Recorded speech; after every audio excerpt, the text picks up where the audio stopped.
Euh, nous remercions le docteur Zmouri pour cette présentation. Donc, nous remercions le docteur Zmouri pour cette présentation. Nous passons aux questions. La première question, c'est de notre ami Salah Benamar. Après avoir travaillé avec plusieurs LCA opérés, avec une préparation d'un mois minimum avant l'opération, on trouve que la rééducation, après 15 jours, le patient vient avec une amyotrophie importante, un œdème et parfois un fléchon.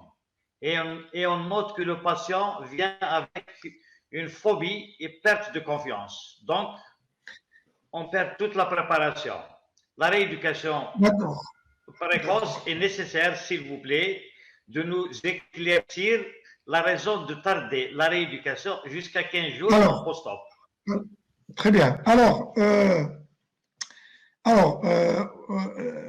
Moi, en tous les cas, personnellement, je le fais que lorsque j'ai des patients qui ont une ostéoporose importante. Donc, j'estime que ma fixation, que je n'ai pas obtenu la stabilité que j'ai l'habitude d'avoir, donc par plus de sécurité, je commence la rééducation au 15e jour post-opératoire. Mais sincèrement, commencer à 15 jours, il est vrai qu'il faut commencer le plus rapidement possible. C'est 95% de nos patients qui commencent cela. Mais chez un patient qui a une ostéoporose importante, pour plus de sécurité et pour ne pas avoir de détente, pour ne pas avoir de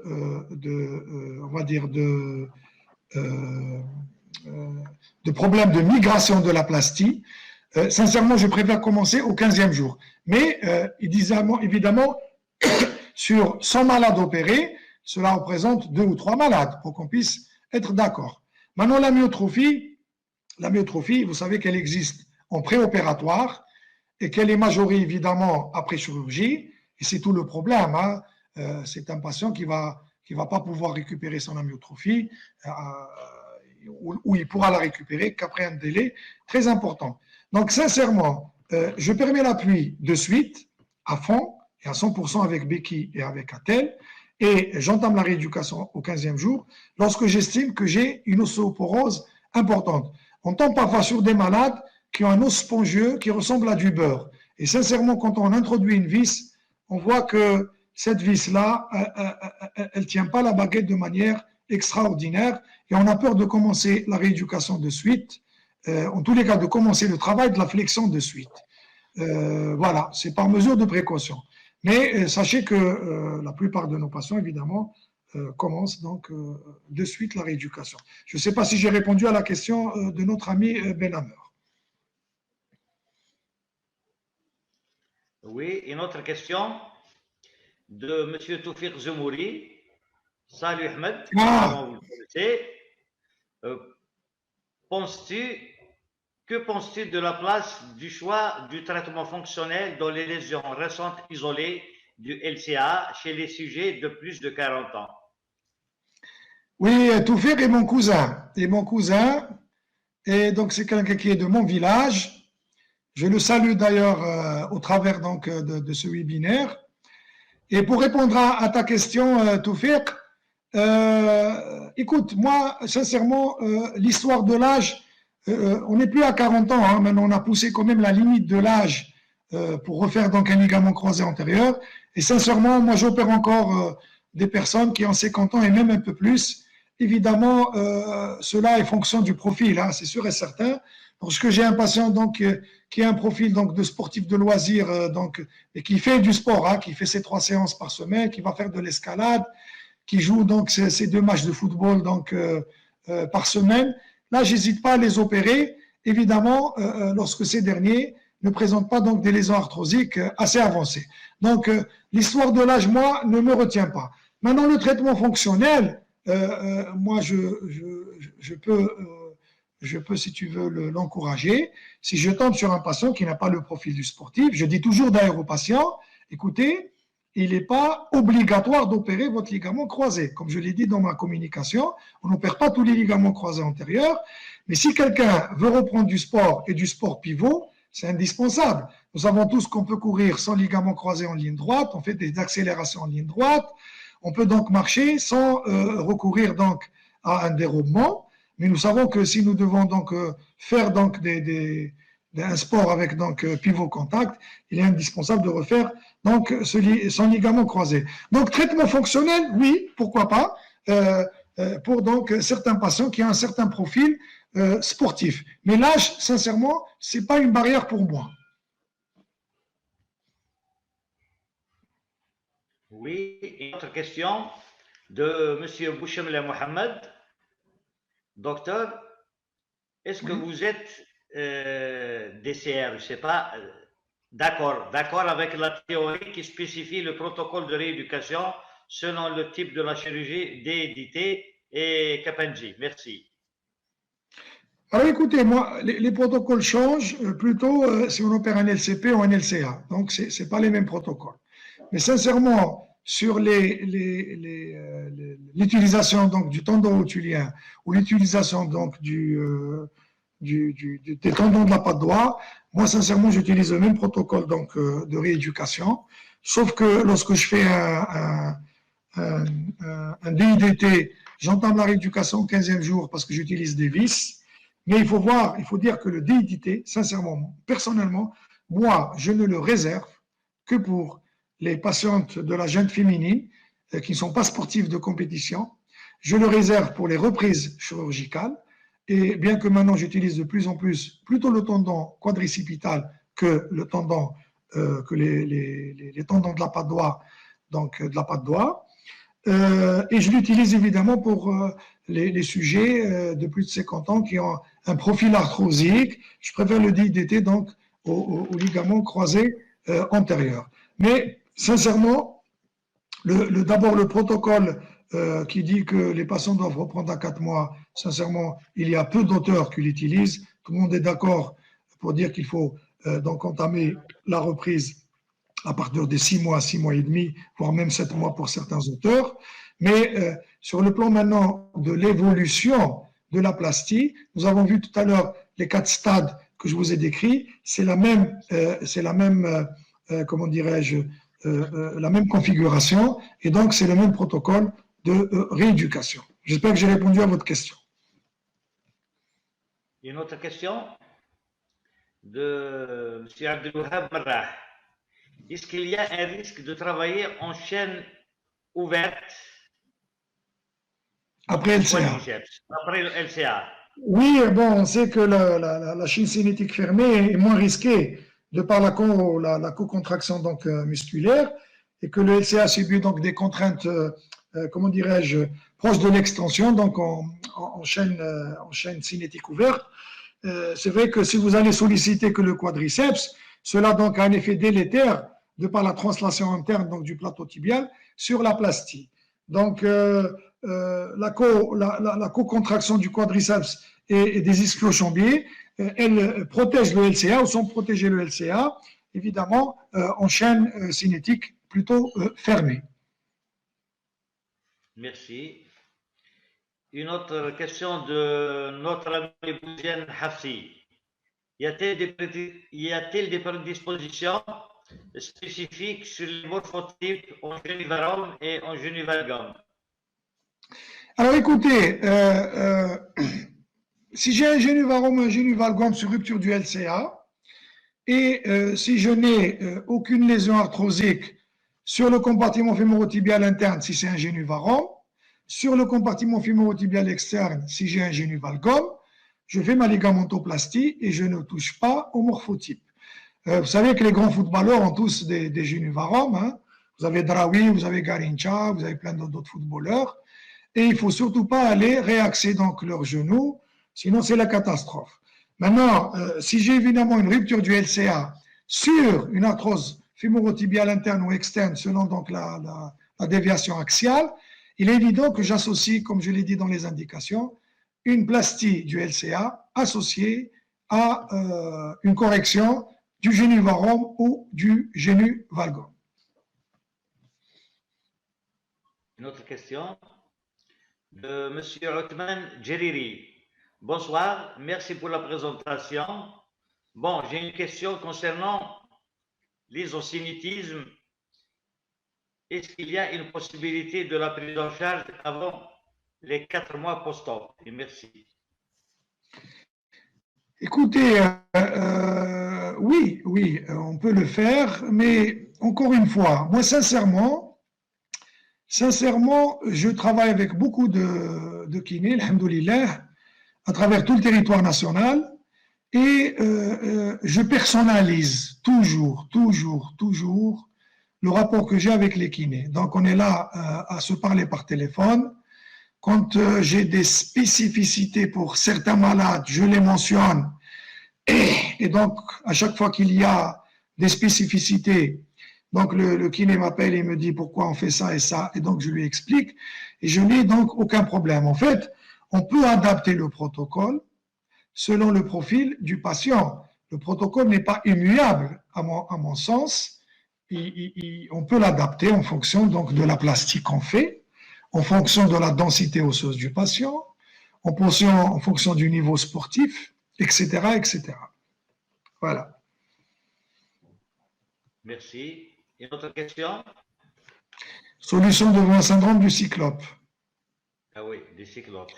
Alors, un syndrome du cyclope, c'est chirurgical, évidemment. Il faut faire une arthroscopie et aller enlever toute cette boule de tissu fibreux qu'il y a en avant du néoligament. Voilà. Si on ne l'enlève pas, vous ne pourrez jamais faire une extension complète.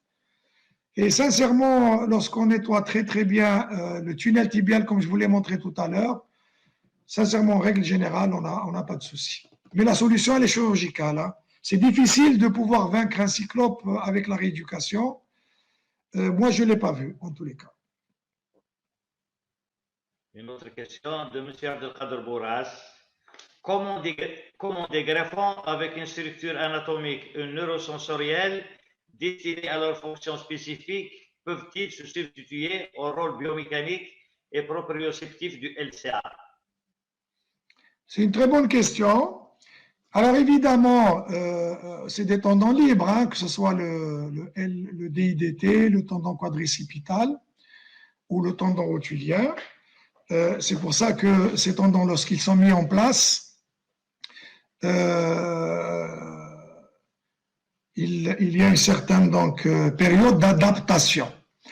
Et c'est une bonne question dans la mesure où même la conformation spatiale du tendon rotulien, qui est grossièrement carré, ne répond pas du tout à la conformation spatiale du ligament croisé antérieur naturel, qui a une espèce de forme ellipsoïdale avec deux faisceaux qui s'entourent l'un sur l'autre selon donc qu'on soit en flexion ou en extension.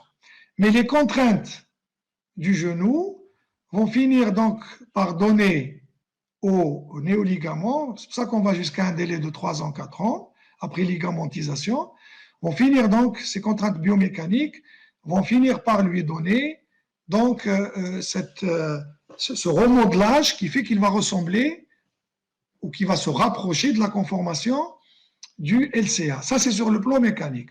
Maintenant, sur le plan neurosensoriel, c'est tout le débat des gens qui vous disent il faut laisser une échancrure intercondylienne, il ne faut pas obtenir le désert intercondylien et enlever tout, il faut laisser un peu on va dire, de substitut ou de ligaments rompus, car qu'il contient donc ces fameux mécanorécepteurs et ces récepteurs neurosensoriels qui peuvent aller donc se greffer sur le néoligament. Voilà. J'espère que j'ai répondu à la question du monsieur, qui est une question très intéressante. S'il n'y a pas de questions, on clôture. Bah écoutez, s'il n'y a plus de questions... Ah, il y a une question. Une question, oui. Que dites-vous sur le rôle de la proprioception en phase aiguë? Alors écoutez, ça dépend ce qu'on entend par phase aiguë. Si j'ai un patient donc en phase aiguë, si j'ai un patient qui vient de se rompre son LCA, pour moi, il faut qu'il reste donc pendant minimum 15 jours dans une attelle avec glaçage, etc. Et à partir de 21 jours, c'est vrai qu'on peut le faire. Je pense qu'il n'y a aucun problème à cela. mais pas en phase aiguë avec un genou gonflé et avec donc une hémarthrose encore présente dans le genou.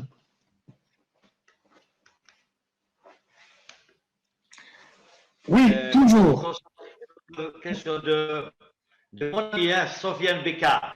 C'est un plaisir de te voir.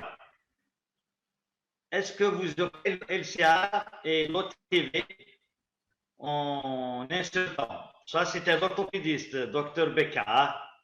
Alors, toujours, Beka, cher confrère, toujours en un seul temps. Alors, comment je fais? Donc, je fais le prélèvement du tendon, je fais l'exploration intra-articulaire, je répare les ménisques, je fais le tunnel fémoral. Ensuite, qu'est-ce que je fais? Je vais faire mon ostéotomie. Moi, je fais une pénétration externe, hein. Pardon, une soustraction externe. Donc, je fais une soustraction externe. Je fais par la suite mon tunnel tibial. Je fais passer mon transplant et le problème est réglé. Alors, au lieu de faire le ligament croisé isolé en 50 minutes, 1 heure, on va dire, il faut rajouter 30 minutes d'ostéotomie. Voilà. Donc, toujours en un seul temps. Toujours. D'autres questions? De M. Sid El Hadi. Bonsoir. S'il vous plaît, combien de séances de rééducation pour un KG par semaine? Alors, écoutez, moi, je ne suis pas rééducateur ni kiné, hein, mais en règle générale, on fait ça 1 jour sur 2. Hein. En tous les cas, pendant la première phase, quand je dis première phase, c'est de 0 jusqu'à 45 jours. C'est la phase inflammatoire. C'est un jour sur 2, quoi. Il y a beaucoup de physio, évidemment, beaucoup de choses. Moi, on fait 0,90 degrés, de 0 à 15 jours. Et puis au 15e jour à l'ablation du fil, on travaille au-delà de 90 degrés.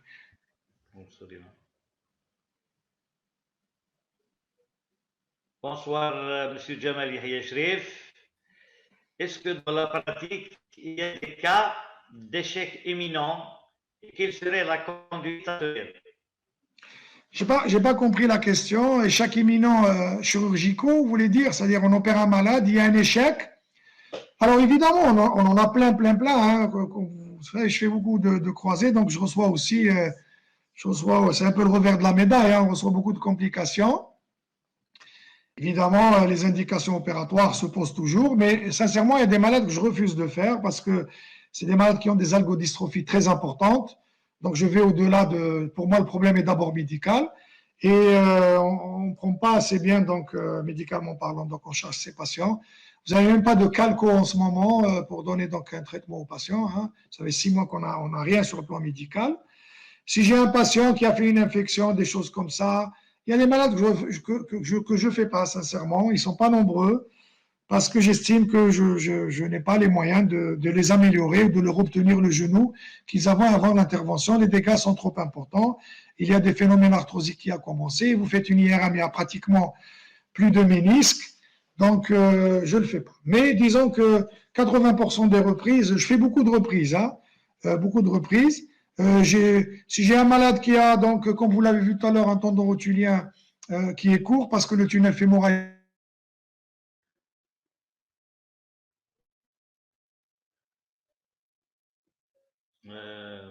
Problème de sang. Je crois que vous ne m'entendez plus. Ah si. Donc, j'hésite pas à aller enlever donc, les vis, et couper le tendon, faire une arthrolyse pour obtenir une mobilité de 0 à 140, le reconfier au kiné, et puis une fois que la mobilité est bonne, je le reprends pour lui faire donc un Kenneth Jones ou un DIDT. Donc, quelle serait la conduite à tenir? C'est une conduite à tenir à la carte. Donc, chaque cas est un cas d'espèce. Donc, c'est une question assez générale. Je ne sais pas si j'ai répondu à la question à M. Jamal Yahya Shrif. D'autres questions? De M. Ibrahim El-Khdari. Concernant l'association de lésions LCA avec lésions du ligament latéral externe, quel est votre protocole thérapeutique? Alors, on en fait assez. On a quand même une belle série. Bon, c'était pas là, j'ai parlé pratiquement pendant 1 heure, donc je voulais pas surcharger la communication. Mais sinon, c'est un sujet très intéressant. Alors, moi, je fais en un seul temps, c'est une opération qui prend 2h30. Je fais en un seul temps LCA et ligament latéral externe. Évidemment, assez souvent, on a souvent donc un SPE associé. Donc, il faut aller faire la neurolyse du sciatique poplité externe. Le LCA, je prends évidemment un tendon rotulien avec les tunnels comme vous l'avez vu. Et pour le ligament latéral externe, moi j'utilise donc, alors s'il est isolé, j'utilise le droit interne et je fais une plastie en 8 entre la tête du péroné et l'épicondyle fémoral externe. Je mets tout ça dans une attelle et sincèrement, je ne fais pas de rééducation pendant 45 jours. J'entame la rééducation à partir du 45e jour. C'est vrai qu'on peut rééduquer de 0 à 60 degrés pendant le premier mois. Surtout que la fermeture, nous, on l'a fait à 90 degrés. Donc mon genou est déjà à 90 degrés. Mais après, ça dépend où j'envoie les malades. Si je vais vers des rééducateurs que je connais, dont je connais l'expérience, je peux m'entendre avec eux pour qu'ils travaillent de 0 à 60 degrés. Mais si je ne connais pas, je ne sais pas où le malade va, je préfère donc entamer la rééducation à 45 jours. On a une série de pratiquement 50 malades, ligament latéral et LCA. On a eu une fois, sincèrement, une ou deux fois une raideur qui a nécessité une arthrolyse. Sinon, on n'a jamais eu de problème. D'autres questions de M. Bachir Aoun. Que pensez-vous du cas laser en kinésithérapie qui réduit considérablement le temps de guérison, surtout chez les footballeurs? Alors écoutez, moi je suis le cas laser, vous voulez dire donc le laser, c'est ça hein? Le laser, oui. Alors moi je ne suis pas kiné, hein, je ne suis pas rééducateur, mais c'est vrai que je reçois beaucoup de gens qui ont des tendinopathies, des choses comme ça. Le laser, oui, il est très bien sur les tendinopathies profondes.